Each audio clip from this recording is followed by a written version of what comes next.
अभी जनाब इंद्रकरण रेड्डी साहब minister for forest and environment sciences and technology और फिर उसके बाद leader of the house chief minister जनाब के चंद्रशेखर राव साहब ने भी पूरा तफसीली बयान दिया इस अहम सब्जेक्ट पर। मैं अपनी पार्टी की जानिब से चीफ मिनिस्टर साहब ने जो रेजोल्यूशन की बात की है उसकी हमारी पार्टी की जानिब से हम भरपूर उसकी तायीद करेंगे और करते हैं। और उसके बाद में चीफ मिनिस्टर साहब ने अरकान असम्बली की जानिब से इस प्रोग्राम के लिए जो तजवीज़ पेश की है उसमें भी हमारी पार्टी, हमारी एमएलएज़ अपनी तनख्वाह में से जो भी आपने एक तजवीज़ पेश की है, कंट्रीब्यूशन की, इसकी हम तायीद करते हैं और अपनी जानिब से भी इसमें ताउन का ऐलान करते हैं। और सिर्फ़ एक दो बातें क्लैरिफिकेशन हासिल करना चाहता हूँ। सबसे पहले तो ये क्लैरिफिकेशन ये जानना चाहूँगा कि ये जो नोट दिया गया था, इस नोट के पेज नंबर 3 पर पूरी तफसीलात दी गई हैं कि कितना पैसा सर्फ हुआ 2014-15, 15-16, 16-17, 17-18, 18-19 और 2019-20, 2020-21 और फिर 2021 व 22 टिल 24 सितंबर तक। और मुकम्मिल इसमें फिगर दिया गया है 6,555.975। इसके लिए भी मैं मुबारकबादी देता हूं कि इतना हुआ। फिर पेज नंबर 4 पर मेजर अचीवमेंट्स बयान किए गए, जिसमें कितने लाख एकड़ फॉरेस्ट का भी तफसीलात पूरे दिए गए हैं। मैं उसमें जाना नहीं चाहता, पूरा है इस पेपर में। लेकिन मेजर अचीवमेंट्स के बाद 7th पॉइंट में यह कहा गया कि as per the forest survey of India report, the forest cover in the state has increased by 3.67% between 2014 to 2017. Sir, in this paper, and I was hearing to the speech of Honorable Minister Saab and also Honorable Chief Minister Saab, because I'm not well versed and I do not really completely follow Telugu language.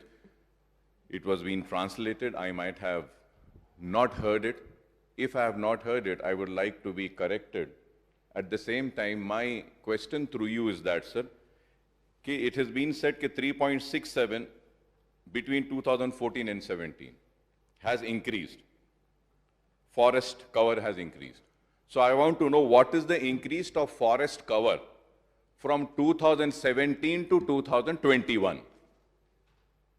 And if we have to see, sir, one more small clarification, sir. If it is 3.67% from 2014 to 17, the amount spent from 2014 to 17 is 1,396.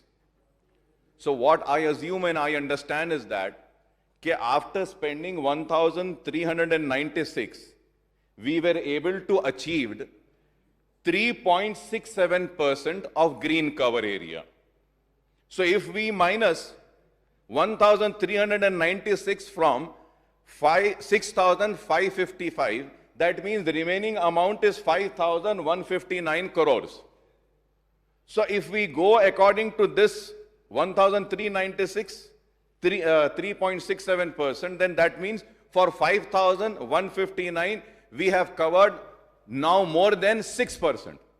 If I am right or wrong? I am right or wrong, I want to know, sir. So why am I saying is this, sir, that we have spent 6,000 crores and the survival rate as per the reply given by Honorable Minister Saab is 80 to 95%. If 95% is surviving or 80% is surviving, in the note we said that we want to achieve the target from 24% to 33%. So I think the amount of money that has been spent from 14 to 17 and then from 17 to 21, we should have been able to achieve at least 6 to 7%. So why have we not achieved that? Or somewhere something we have forgotten to mention, because I am not very learned or very much educated, I would say, sir, so I might be wrong. And at the same time, sir, the second clarification, sir. Honorable Speaker Sahab, this book has been tabled, which says assembly constituency-wise forest area in Telangana state. Right, sir? All the details of all the constituency has been given, sir. Sir, I would like to ask through you to the Honorable Forest Minister is that in Hyderabad there is one constituency by the name Bahadurpura, where my colleague and my party represents in this house. And in that Bahadurpura constituency, sir, here it is written, Bahadurpura on page number 74, Bahadurpura constituency, Forest Division, Hyderabad, forest block, no forest area.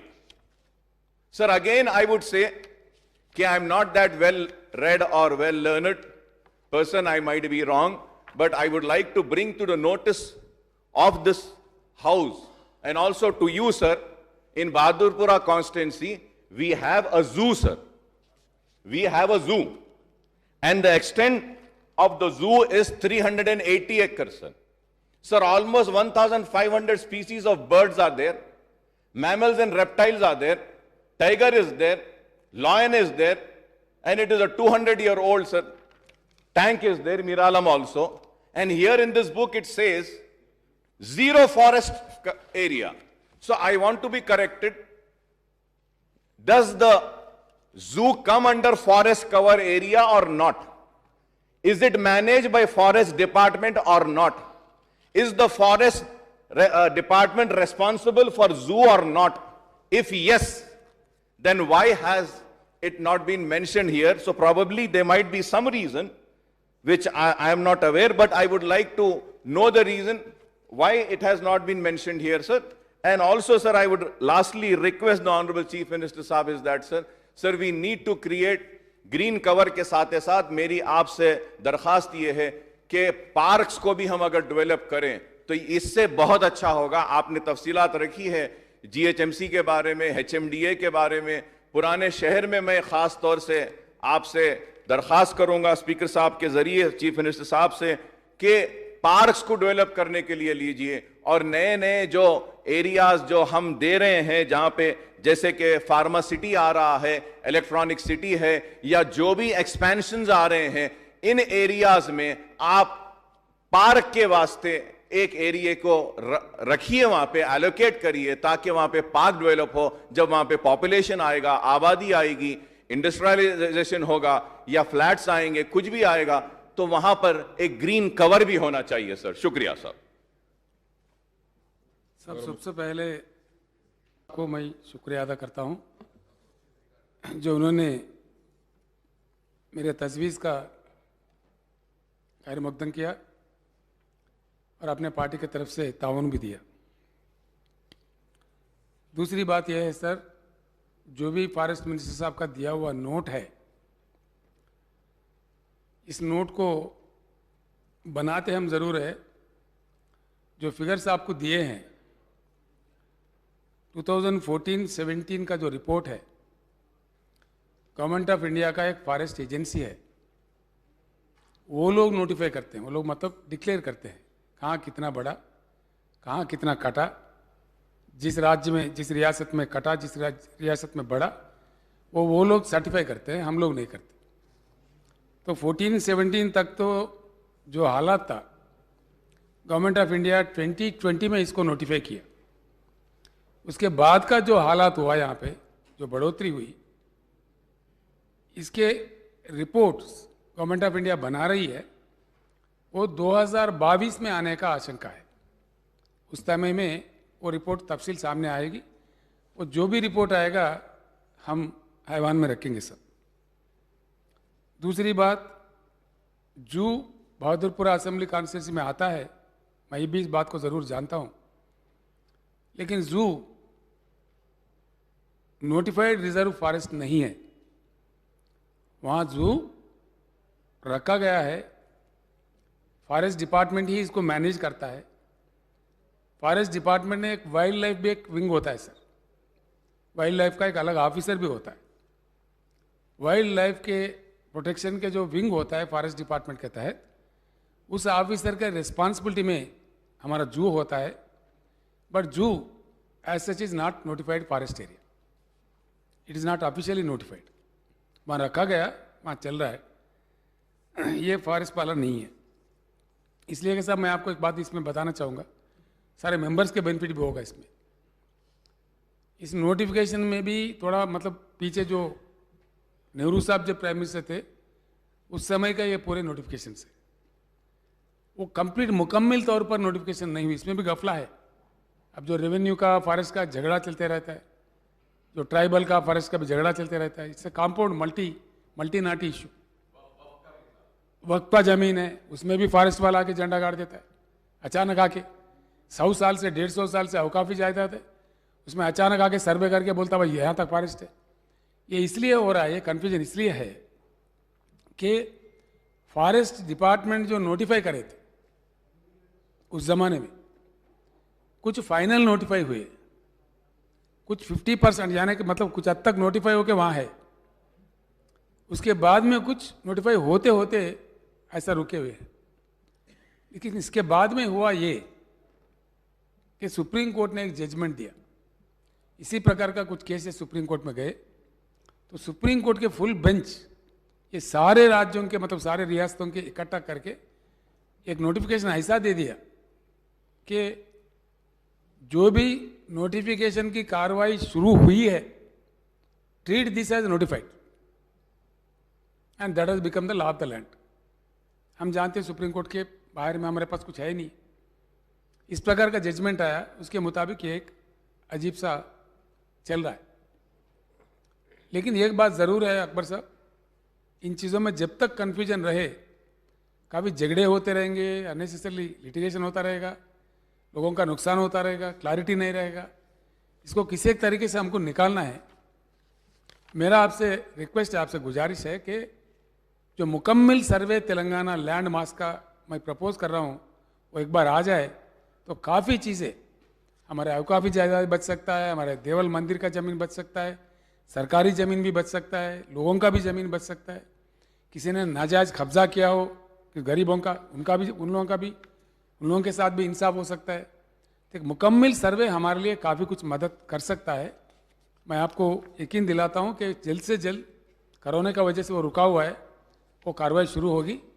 अब मैं समझता हूँ उसमें काफ़ी चीज़ें हल हो जाएगी। Thank you.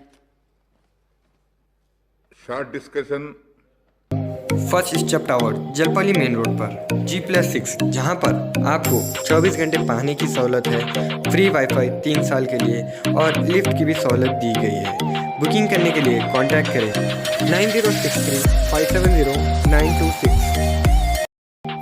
अल-नूर biryani house Mohammad तौफीक अली साहब की जानिब से पीली दरगाह के सामने सलाला बारकस पर अल-नूर बिरयानी हाउस, यहाँ पर आपको दम बिरयानी, चिकन बिरयानी और भी काफ़ी सारे डिशेस दस्तयाब हैं। फैमिली और लेडीज़ के लिए अलग सेक्शन मुनक्किद किया गया है। कॉन्टैक्ट नंबर है 7989845141 और 97007855